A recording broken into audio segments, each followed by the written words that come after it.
Hello అందరికీ దీపావళి శుభాకాంక్షలు. ఈ దీపావళి రోజున ఈ 5 సేఫ్టీ టిప్స్ ఫాలో చేసి దీపావళిని హ్యాపీగా ఎంజాయ్ చేయండి. ఫస్ట్, మనం పిల్లలతో క్రాకర్స్ని కాల్చినప్పుడు వారికి 6 అడుగుల దూరంలో ఉండి క్రాకర్స్ కాల్చాల్సి ఉంటుంది. ఎందుకంటే పొరపాటున నిప్పురవ్వగిన ఎగిసి పడ్డా కూడా వారి మీద పడే అవకాశం ఉండదు. 2, పిల్లలు క్రాకర్స్ కాల్చినప్పుడు పెద్దవాళ్ళు పక్కనే ఉండాలి. ఎందుకంటే వారు అటు ఇటు తిరిగే అవకాశం చాలా ఉంటుంది. సో మీరు వారి వెన్నంటనే ఉండండి. 3, వస్త్రధారణ. అందరూ వీలైనంత వరకు కాటన్ దుస్తులే ధరించాల్సి ఉంటుంది. ఎందుకంటే సింథటిక్ దుస్తులు గిన ధరిస్తే గిన నిప్పురవ్వగిన పడింది అంటే వెంటనే నిప్పు అంటుకునే ఛాన్స్ అనేది ఉంటుంది. ఓకే.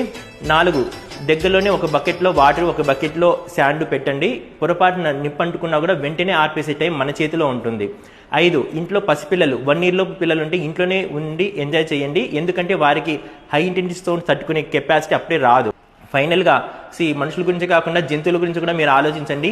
ఇంట్లో పెట్స్ ఉన్నా కూడా, లేదంటే స్ట్రీట్ డాగ్స్ ఉన్నా కూడా మీరు వాటికి దూరంగా క్రాకర్స్ని కాల్చండి. ఎందుకంటే అవి ఆ సౌండ్కి విని చాలా భయపడతాయి, మన మీద అటాక్ చేసే అవకాశం కూడా ఉంటుంది. సో మీరు ఈ 5 సేఫ్టీ టిప్స్ ఫాలో చేసి ఫ్యామిలీతో సంతోషంగా దీపావళిని ఎంజాయ్ చేయగలుగుతారు. ఓకేనా?